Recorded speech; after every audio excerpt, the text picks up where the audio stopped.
Gênesis, desculpa, ainda em Gênesis, Deus também se comunicou com Caim. Caim pôde ouvir a voz de Deus, mas de uma forma que ele foi prejudicado. Caim, ele acabou cometendo o primeiro suicídio. E ele, como o senhor sabe, ele acabou matando o seu irmão. E Deus perguntou para Caim aonde estava o irmão. E Caim respondeu, então significa que Caim ouviu a voz de Deus. Eu muitas das vezes, eu falo assim, Senhor, fala comigo. Gostaria tanto de ouvir a voz do Senhor. Assim como Samuel. Samuel, ele ouviu a voz de Deus também. E eu, às vezes, falo assim, Senhor, gostaria tanto que o Senhor falasse comigo, mas eu sei que o Senhor fala comigo.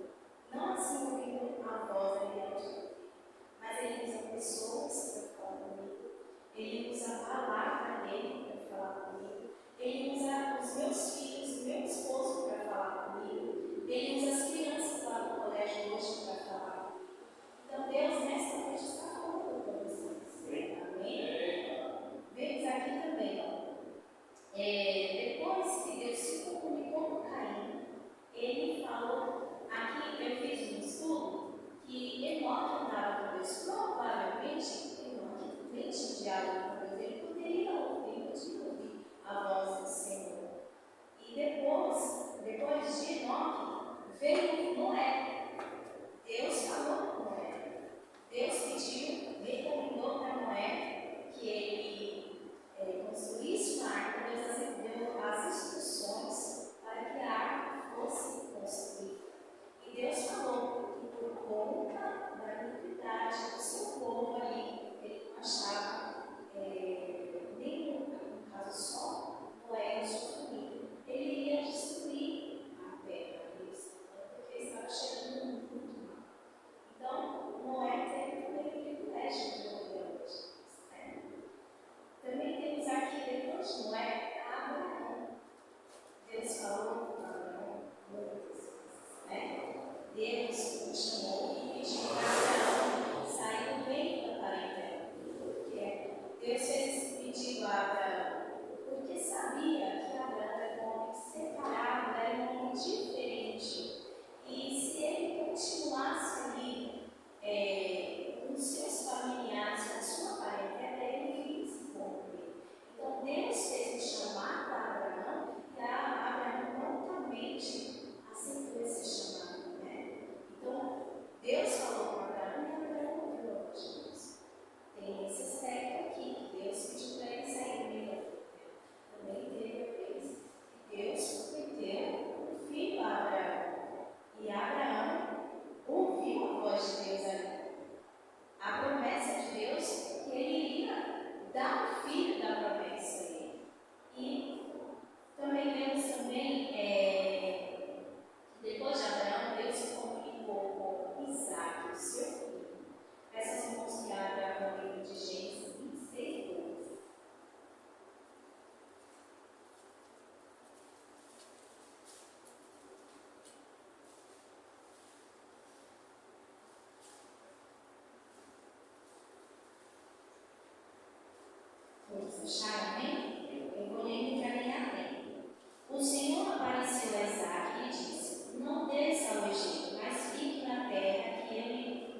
acredito que ele ficou mais ainda impactado de ouvir a voz do Senhor. E eu fiquei me perguntando quando eu fiz o estudo, né, sobre Moisés ouvir a voz do Senhor. Eu fiquei me perguntando como que ele sabia que era Deus. Aí depois, eu vi que o sogro dele era um sacerdote.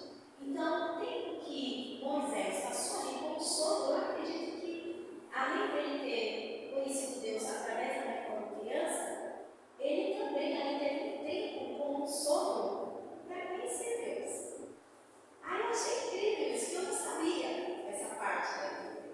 Engraçado que quando você lê a Bíblia, pela primeira vez, você entende de um jeito. Você vai lendo novamente, você entende de outro jeito.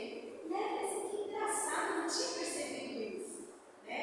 Então Deus falou ali com Moisés, né? Deus também deu as instruções a Moisés para libertar o seu povo hoje. Então Moisés teve o privilégio, a oportunidade de ouvir a voz do Senhor.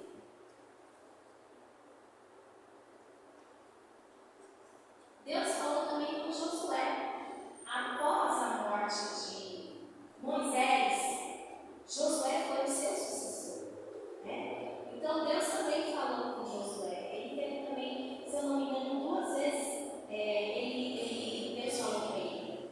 E uma da passagem que mais me chama a atenção foi que Deus falou para Josué: seja forte e corajoso. Eu uso muito essa passagem na minha vida. E sempre quando alguém está passando por alguma dificuldade, eu falo: seja forte e corajosa, porque Deus é contigo. Amém? Então Josué também teve a oportunidade de ouvir a voz de Deus. Para me entender muito, Deus falou com juízes, Deus falou com reis, Deus falou com os profetas. Então, eu gostaria também de citar Samuel. Esse é o que também mais me chama a atenção, como eu falei, né? Ele ouviu a voz de Deus, né? Aos de Deus. Então, vamos lá em Samuel. Samuel 3, de 1 a 4. Primeira Samuel.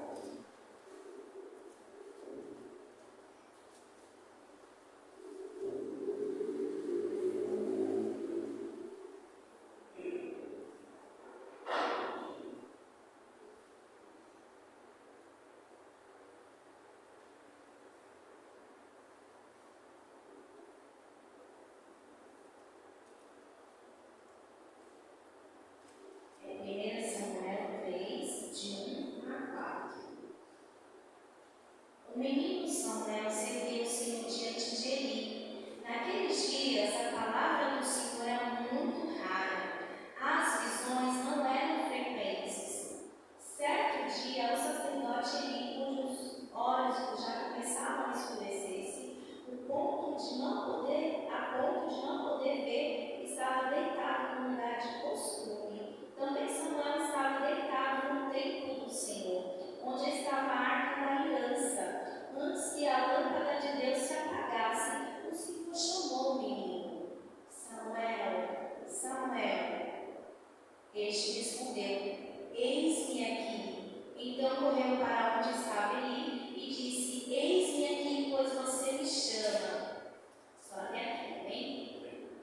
Então, Deus conversou com Samuel, ele chamou Samuel. E Samuel ouviu uma voz, mas ali ainda Samuel, ele não conhecia a voz do Senhor, né? Tanto é que ele ia até Eli perguntar: eis-me aqui. E ele falou para ele: não, eu não te chamei. Então Samuel foi pela primeira vez.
que a gente tem que andar em retidão. Eu quero andar em retidão, porque é Deus. Se fala, olha, não faça isso, está acontecendo isso, eu quero obedecer a voz de Deus, porque é Deus que eu gosto. Então, nessa noite, irmãos, pegando o gancho aqui do que o Franklin falou, não deixe o seu amor se desviar. Permaneça com seu amor fiel ao Senhor, porque nos fins dos tempos, já estamos nos fins dos tempos, o amor de muito vai se esfriar, mas não permita. Em minhas orações, eu sempre peço para Deus não permitir que meu amor se esfrie. Eu quero sempre estar ao lado de Deus. Amém? Eu quero contar um testemunho do pessoal bem rapidinho, tá? É bem rápido. Certa vez, eu trabalhava numa fábrica chamada Tornamento. Nessa época, se eu não me engano, eu tinha 26 anos de idade. E estava casada com o digníssimo, tinha a Júlia com 6 anos, não, eu tinha 25, porque depois eu fiquei grávida lá do Pedro. Eu tinha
posição no lugar